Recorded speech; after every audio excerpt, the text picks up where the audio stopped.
Hello सांग माने welcome to my channel. आज आमे मेथी साग विथ बेनिफिट केमिति करिबा जानिबा। वीडियोटी स्टार्ट करिबा पूर्वरु मोर आपण मानकु गोटिए छोटिया अनुरोध, एही परी कुकिंग वीडियो देखिबा पई चैनल टी को सब्सक्राइब करि देबे। आसंतु वीडियोटी स्टार्ट करिबा। आज आमे मेथी सागर उपकारिता एवं यह केमिति रोषेई कले आहुरी सुआदिया लागिबो जानिबा। मेथी साग खाइबा द्वारा अनेक लाभ मिली थाए। एही साग खाइबा द्वारा पेटरे होइथिबा गैस, एसिडिटी एवं बद हजम रु मुक्ति मिली थाए।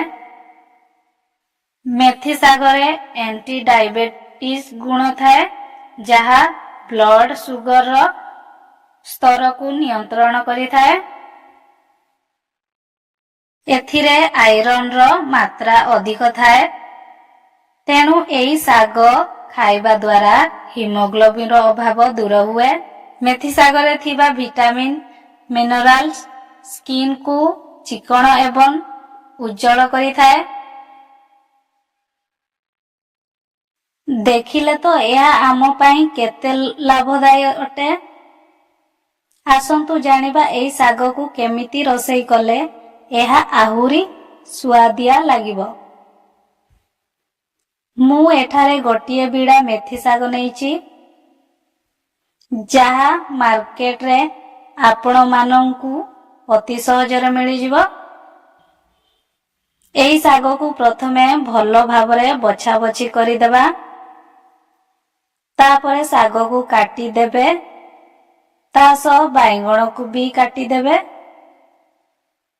बाइगण देले सागटी आहुरी स्वादिया लागिबो। मु एठारे गोटिए बिड़ा साग पाई फाळे बाइगण नेइची। कढ़ई रे तेल गरम हैला परे रसुण और लंका को पकेइबे।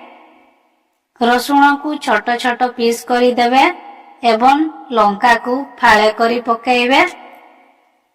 तापरे सेथिरे कटा होइथिबा मेथी साग एवं बाइगण को पकाइबे।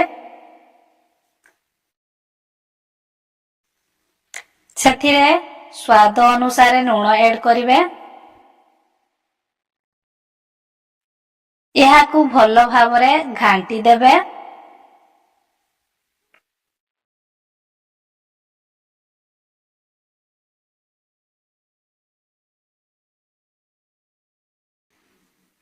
तापरे 2 मिनिट ढांकुणी लगाई देबे।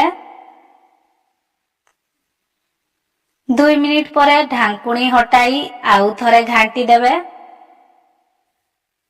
सेतिकी भितरे आमे गोटिए टमाटर को धोई काटी देबा। सागटी टिके सिझी गला परे एही कटा होइथिबा टमाटर को पकेइबा। टमाटर पाई मझिरे जागा बनाइबे एवं ता ऊपरे साग को देई ताकू कवर करि नेबे आउ ढांकुणी घोड़ेई देबे।